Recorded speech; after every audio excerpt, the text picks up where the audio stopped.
welcome back, everybody. Hang on one moment. I hit the wrong button. I need to fix it real quick.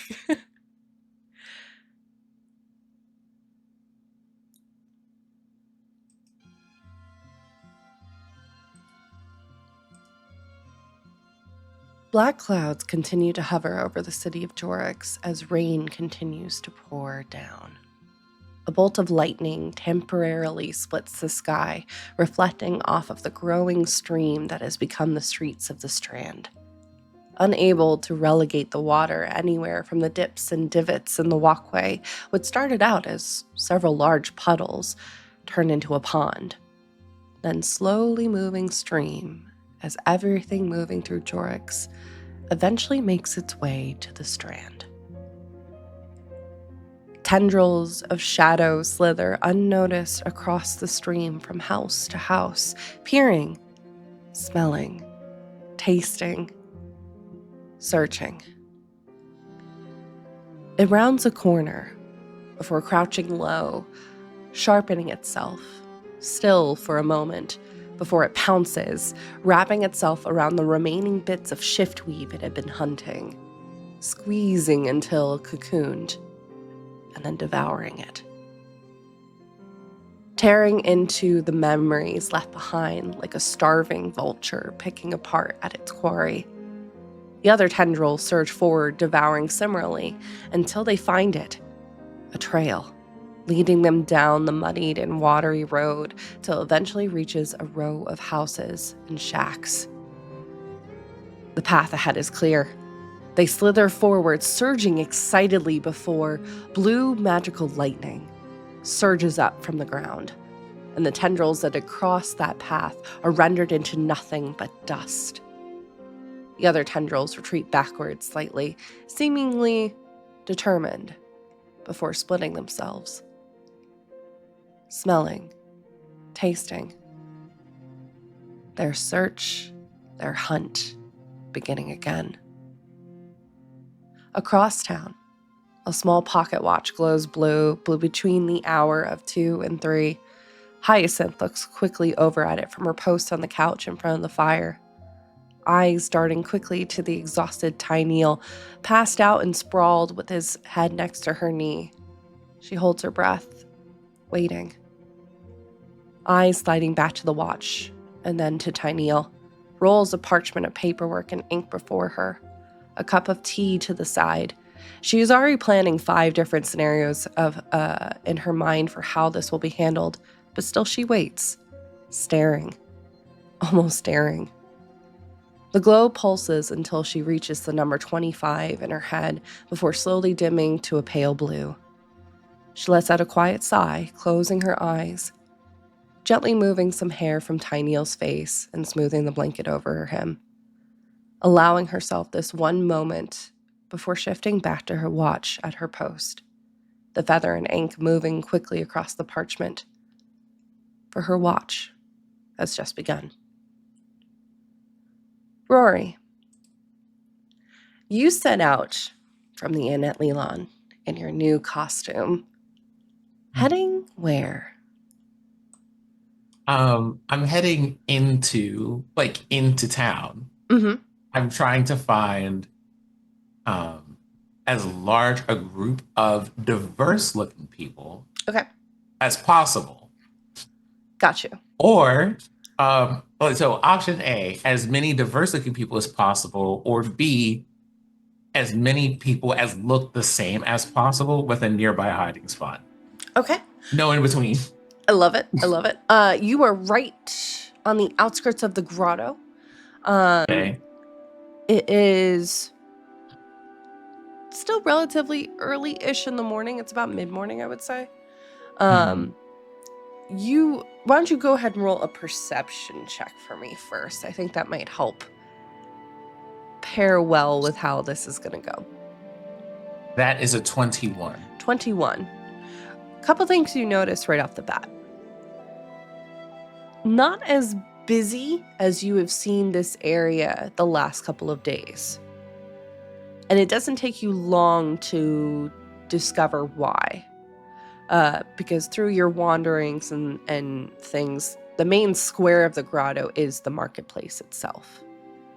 And as you approach, you can actually see that what looks like a large, steely part of a structure, which you would know is the top of the Ascidian Gate, is now sprawled onto collapsed carts, marketplace area. Several buildings have been completely exploded outwards from the impact. Luckily, it doesn't look like many people were in these spots since the market was closed or nearing close at the time that this happened. But you do notice at this point a lot of people are largely milling about. You would recognize several vendors just kind of looking at a loss of do I clean this up? It's also a crime scene. Looking a bit lost. This is probably why the market is not as busy as it has been the last few days or weeks. Mm-hmm. Mm-hmm. But you do find clusters, as is almost in your nature, both as Rory and Blackstone. People are inquisitive. They want to know what's going on. So you do see several Crownsguard, several that you recognize from the Ascidian Gate, having gotten orders from Tyneal, securing the scene, keeping an eye on things, making sure people aren't poking around, but also lending aid. Some are giving blankets, and there's a station for food under some tents and stuff like that for those that have been offset by what has happened here in the last couple of days. But you do find clusters of people all kind of talking, mainly huddled under the tents because it's still raining and pouring outside. Okay. So you can easily kind of blend in if you would like to. I would like to make, I guess I want to do a handful of things. Mm-hmm. First thing, can I find a quiet spot to slip into where I'm not observed for a minute or so? Sure. I'm going to give you a choice with this because of the roll that you did with your perception. Are you opting for a slightly... All these are going to be hidden, but kind of off the path, there is a small little tree bench, little bit of greenery in that area. That is an option. There's spots around the different tents. You could certainly dart into one of the tents and kind of blend in that way.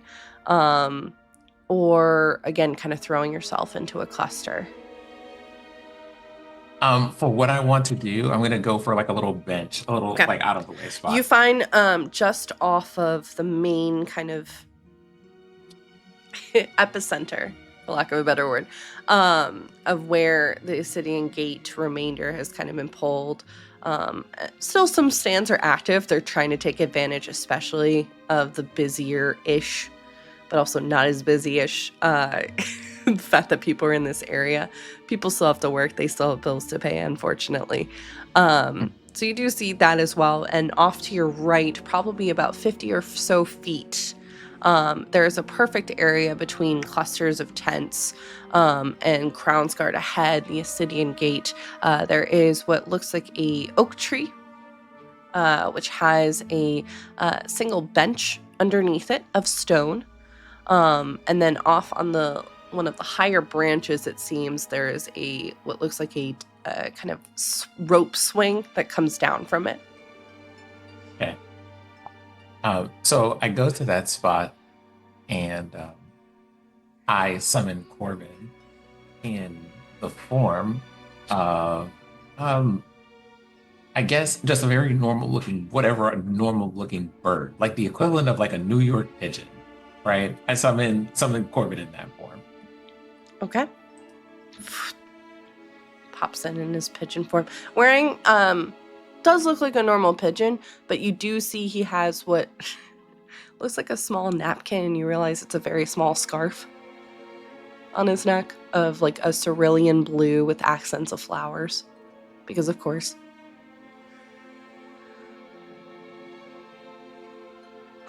Hello? Hello? Just Hello, kind of Corbin. chirps back at you. This is different. It is. It is a shape suited to a task that I have. I figured as much. I need you to keep a lookout. But so something special. I want to do two things. You spend a lot of time running from people. I think I would like to try to catch them. So, we're going to do a bit of a fashion show for them. Fashion show? You see the eyes getting wide, like, like super excited. I had forgotten that I did put some talent in the system for disguise changes. So I think I'm going to use some. We're going to cleverly disguise ourselves as some people and see if we can't catch some of these people who are trying to follow us.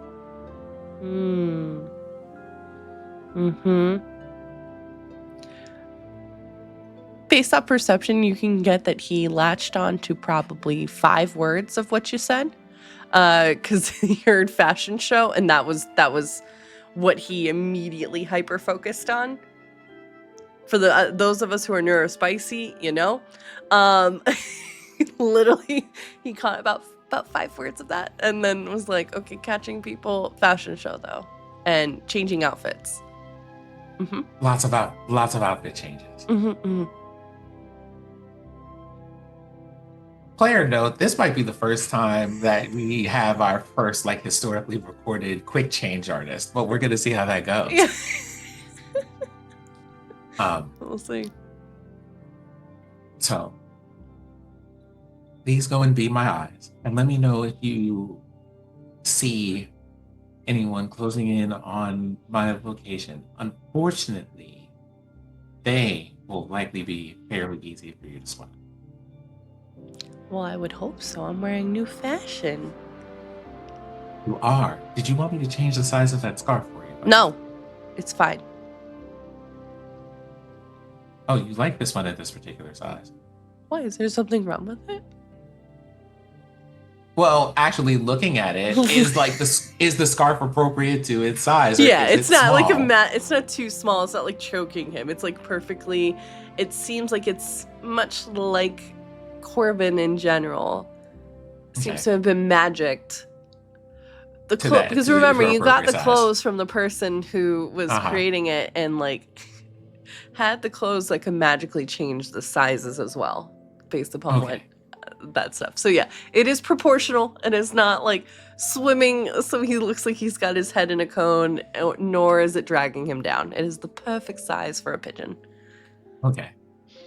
Well, as the last time I saw you, you were wearing a bow tie, so this is different, but it suits you.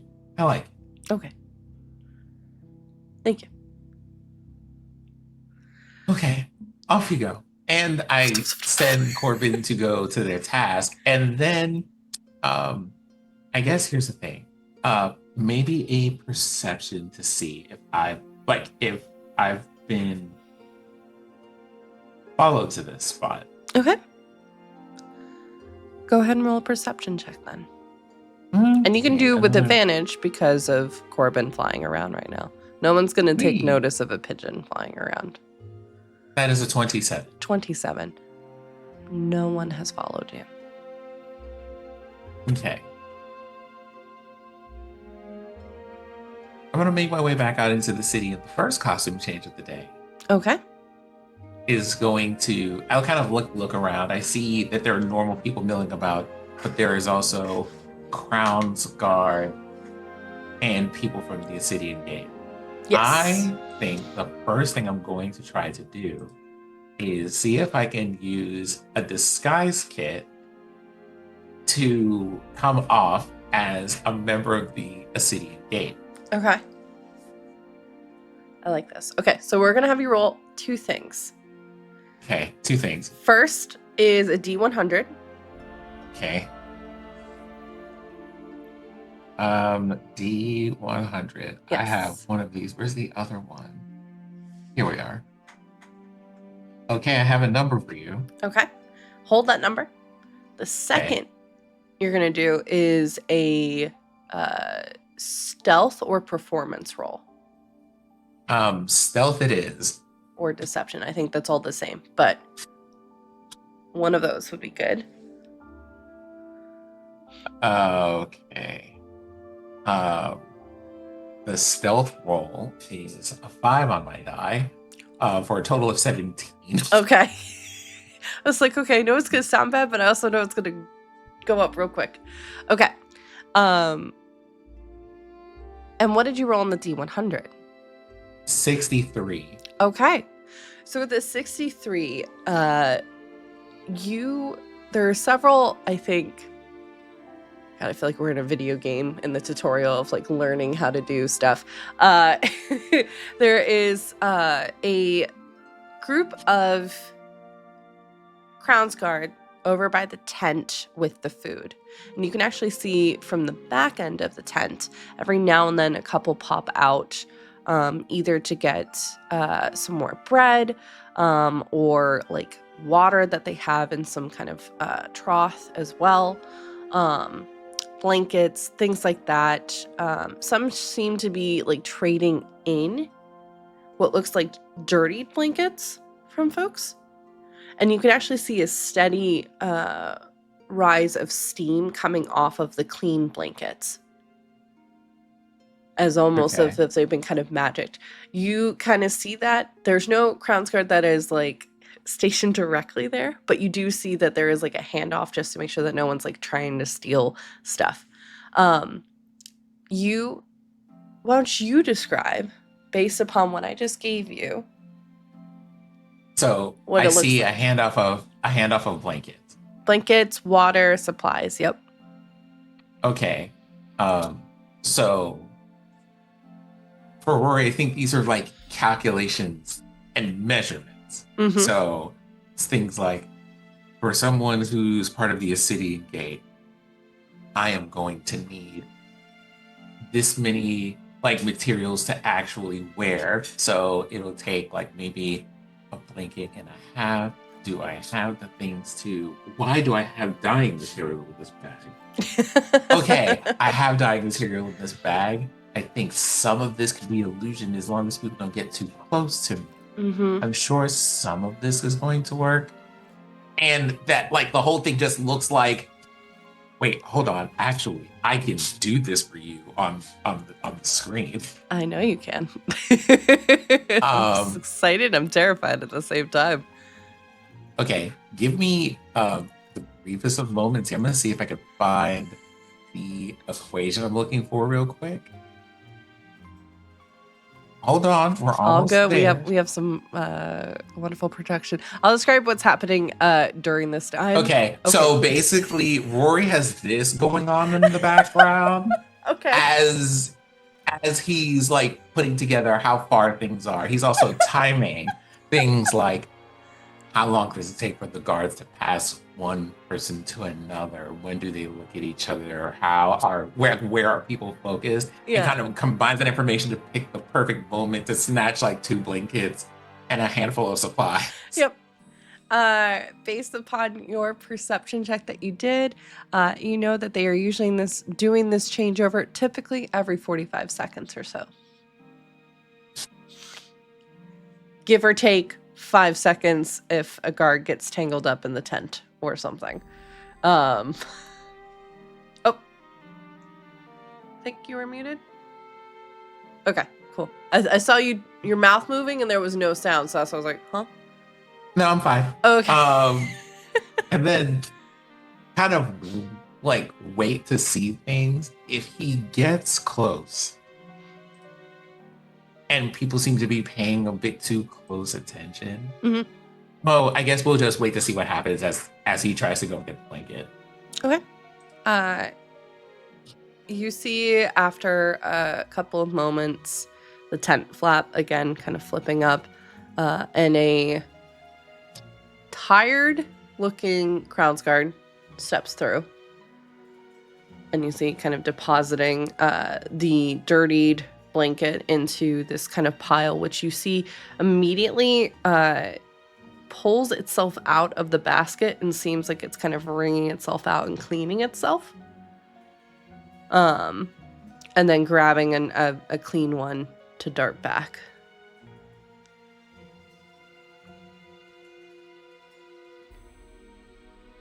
Doesn't seem to notice. Okay. So how many of these magic blankets do I grab? Roll a d4. Hey. 3. 3. You grab 3. One actually looks like it's more of a hand towel, so probably baby sized, if anything.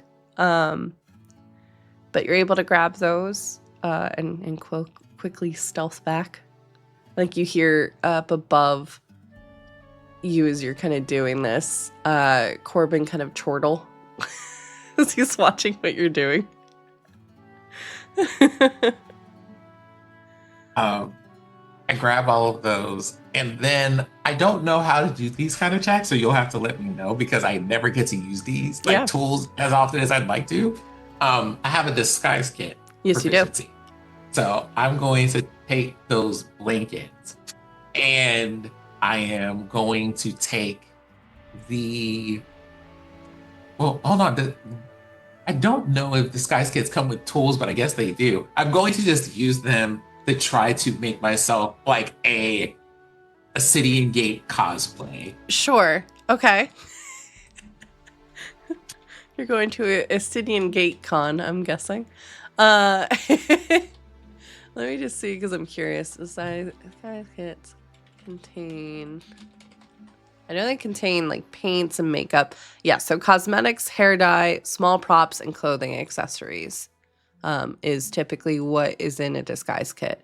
There's also wigs as well, small props such as false mustaches, teeth, eyeglasses, and then there is gum in there, brushes, and small mirrors as well. So I'm also going to try to take note if every person who's out here among the crowds guarding the City and Gate has a helmet. Basically, I'm going to try to look like the most dressed down person, like the most reasonably dressed down person in the group.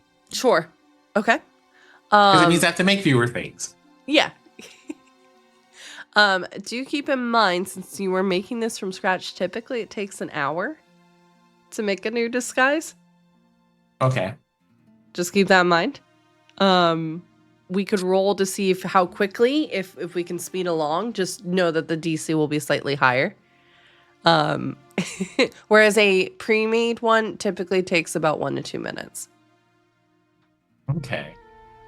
If there are things that I can do, I have one thing I probably could do, but I'm trying to save that for emergencies. Nope, that I think I understand. So what we'll do is we'll have you roll, and we'll just have you roll twice to see how well it looks and how quickly you're able to do it. Okay. And like I said, we'll have that DC in place because you've been doing this for a while, so I feel like you mentioned you have a proficiency with it, so I feel like you would be a little bit quicker. With it. So we'll go with that. That way I know it's not rules as written. I don't really care. This is my interpretation of it. Amen.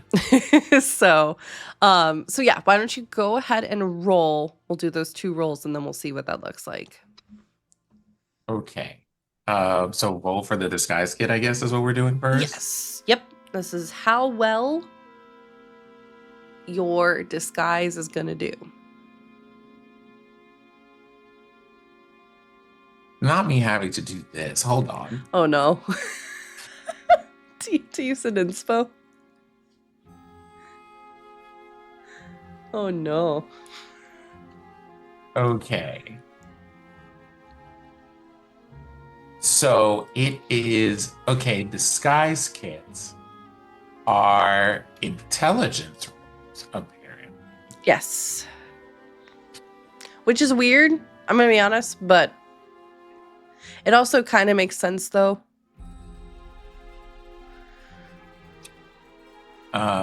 Okay. So I guess if we're I think like it's one of those, you're the DM, you can do whatever you want, Mhm. but intelligence roll. Okay. So that is uh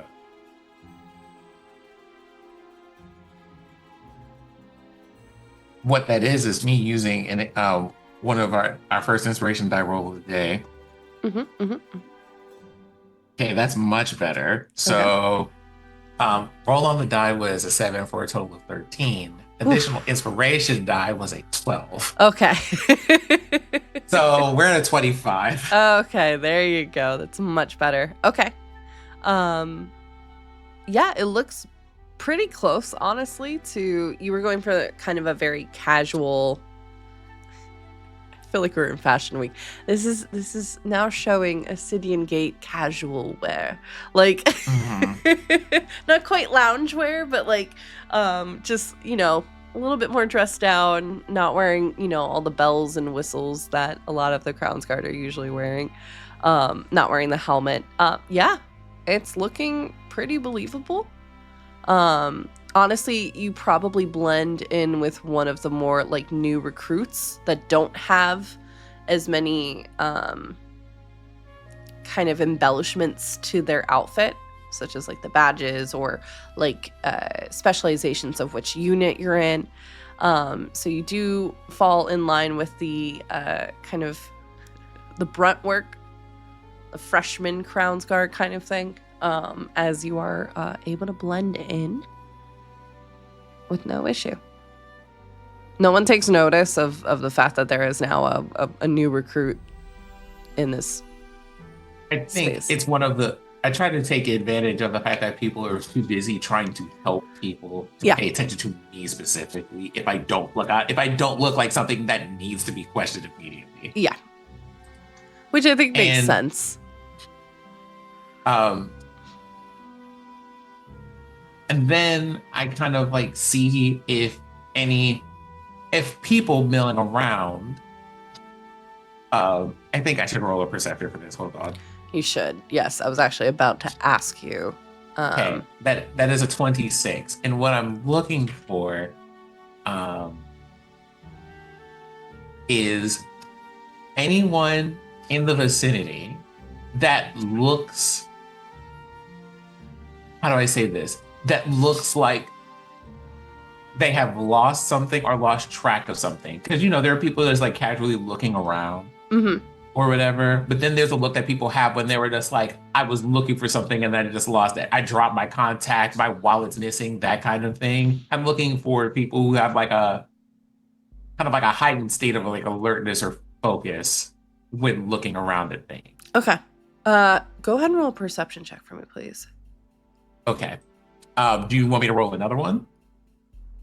Nope. Okay. Nope. Uh, okay. Just the Um, one. And I think you'll see why in a second.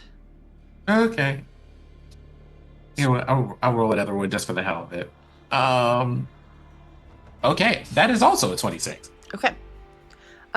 You see just down the lane from where you're at, a little bit closer to the rubble, there appears to be a small family kind of unit that's moving through. It looks like they were the first house that was hit,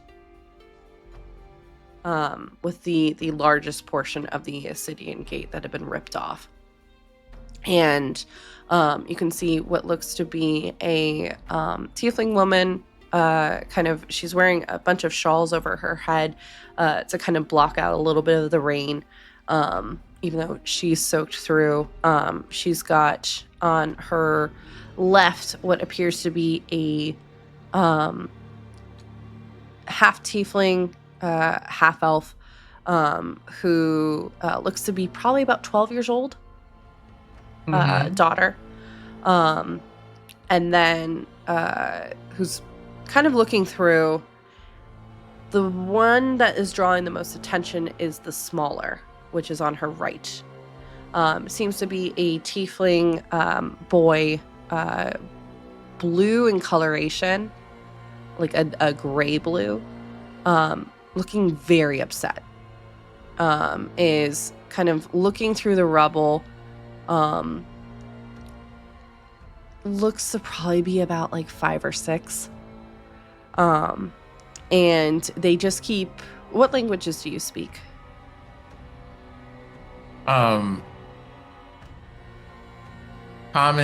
Falcon, and Primordial, and Okay. Thieves can. Thieves can. He is speaking in some kind of guttural language you're not quite catching. With difficulty, because there's also just a lot of sound all around as well. Keeps repeating the same phrase over and over and kind of scrambling against the rocks. Seemingly looking for something, very upset. Is giving the vibe of like toddler having tantrum. That level of upset. And they're they wrench their hand away from their mom, who's still kind of like looking around a bit in a daze at what remains of their home. And the young tiefling boy kind of wanders off a little bit of ways, seemingly still looking around, is picking up rocks every now and then, and is not watching where he is going. And it is at this point that he ends up running straight out and colliding with a large black horse. And a rider that you're very familiar with. Seated upon it, he has a umbrella this time. You see Verrero, the older goblin-looking man. In his 70s, he's not in his finery from the night before.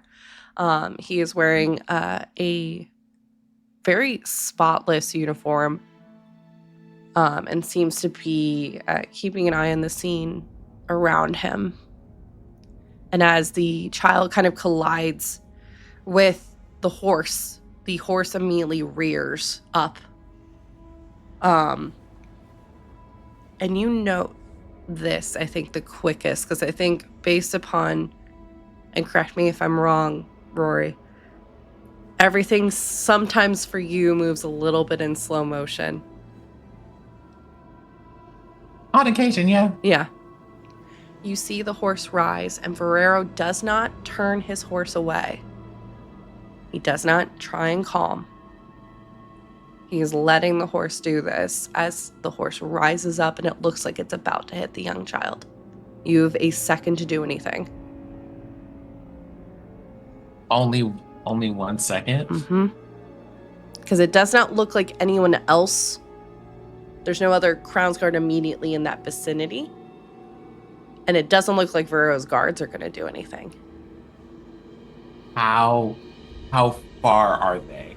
About 15 feet away.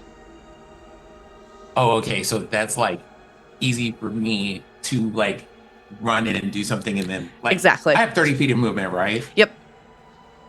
Okay. So in that case, I am the Flash. Yep. I figured as much. Wanted to check with you just in case. Okay. Why don't you go ahead and roll for how you would like to do this? Okay. That is a 23 on acrobatics. Woo! All right. What does it look like? What are you doing?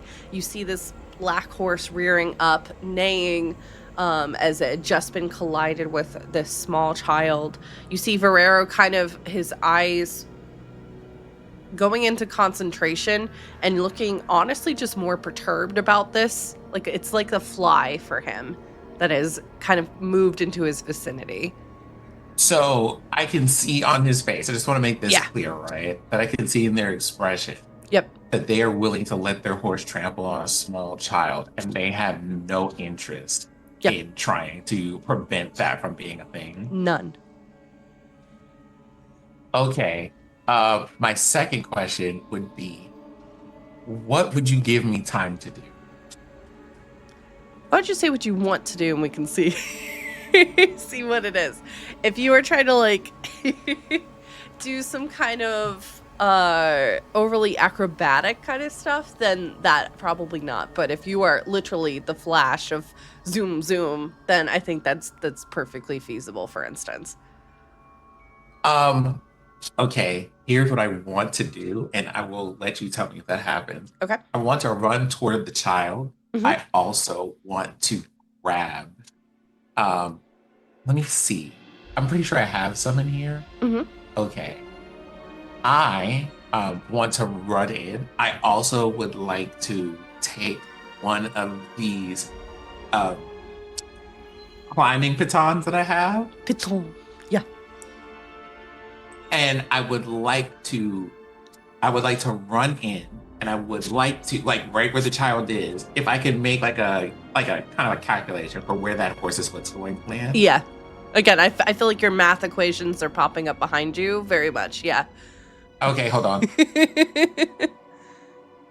Let's run that back. So what I would like to do, I would like to run in, grab the child, and plant a baton, like the little like the baton. I would like to plant that where the horse's foot is going to land, Ooh. and then run off with the child. Okay. Okay. All right. Okay. And I had you roll for that already, correct? There's a lot happening, so my brain's like, did I already do that? Okay, cool. Yeah, you did. Okay, cool. And I'm only and like it was a choice between either this or caltrops, and I don't have like caltrops or ball bearings. Like I wanted something small that the horse would. My intention here is not necessarily to hurt the horse, but to have their foot land on it and to have them go absolutely not and like panic a little, just enough to throw a rear off and cause a little bit of a commotion. Gotcha. All right. The horse rears up, and you are able to grab a small tiefling boy. Quickly place a piton down in place. And as the hooves are coming down, I feel like just barely missing you and the kiddo, its hooves land, I'm not going to say directly on the piton, but around it. Like maybe a centimeter off. Just so, yeah. And you see Barrero kind of blink a couple times, looking a little bit confused for a second. It's a split second and it's just behind his eyes. Before he kind of calms down his horse, patting like the side of their neck, and that eventually calms them down. And you see him kind of immediately darting around before his eyes settle on the piton down by the hooves of his horse. And he looks around again, horse paws at the ground, seemingly a bit skittish and not really excited about this. And he just kind of glares at the woman off to his right, who the tiefling woman had caught on a split second ago of what was about to happen, and had shouted. So in his eyes, someone just shouted in the streets, and he doesn't know why. He clocks it and just kind of glares. He's giving the same kind of look that he was giving Tyneal the day before. Just the how dare you speak while being beneath me. Yeah, just very, very much that, but also just, you are just such a fly. And he looks over at the kind of stand that's been set up by the other Crown's Guard, who I will say, and I think you note this a bit better now, all of them are proudly wearing Tyneal's sigil, like on their left shoulder. And you see him clock it.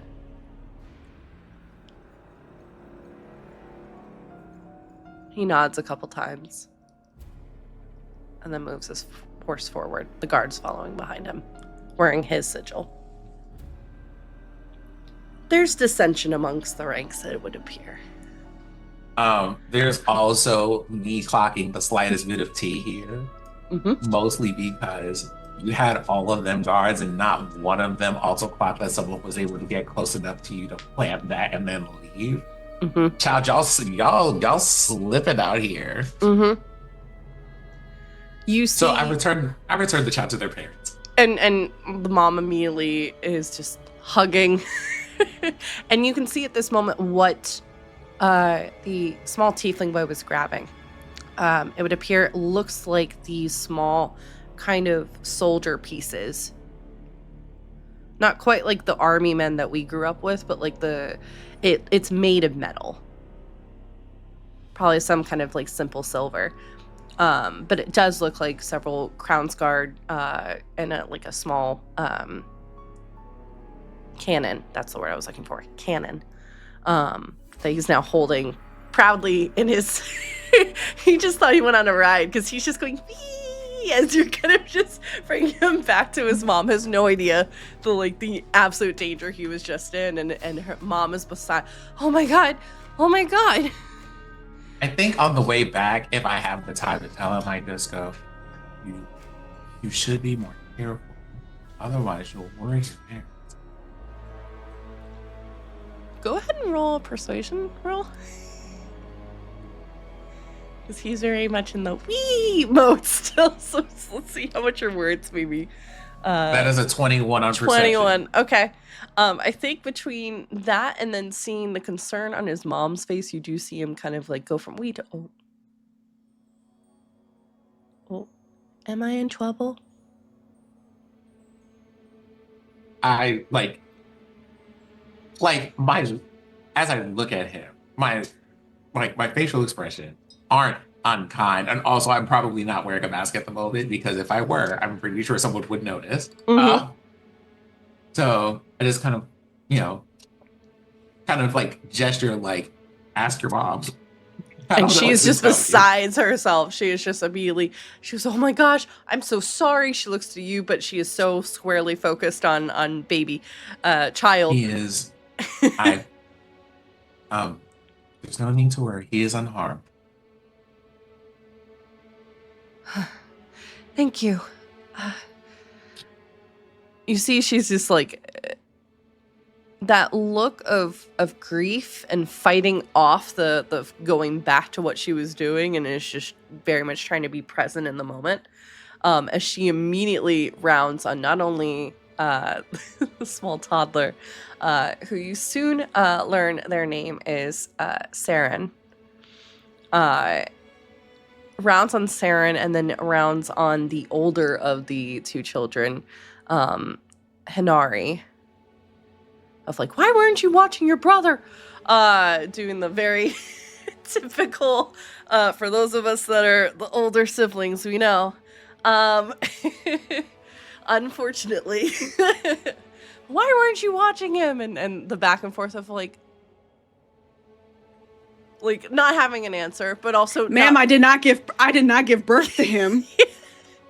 But also not really like knowing that whatever they say, they're kind of effed anyway. So it's just kind of like they just don't say anything. Like you just see the look of like, oh boy. The mom immediately like is holding Saren and is kind of shushing him as he, I think everything is, and just the high emotions, how children can sometimes get, is starting to come in. So he then quickly goes back to crying, as you see Verrero moving down the street past the tent with the blankets and the food. You would see in this moment as well, couple of the guards, he kind of looks at his and gives a nod, and you see two of them dart off. Wait, who gives who a nod? Ferrero does a nod to two of his own guards, gives a nod to them very discreetly, and you see two of them quickly dart off. In what direction? Is it toward or away from the people? Looks like they're going towards the rubble, specifically.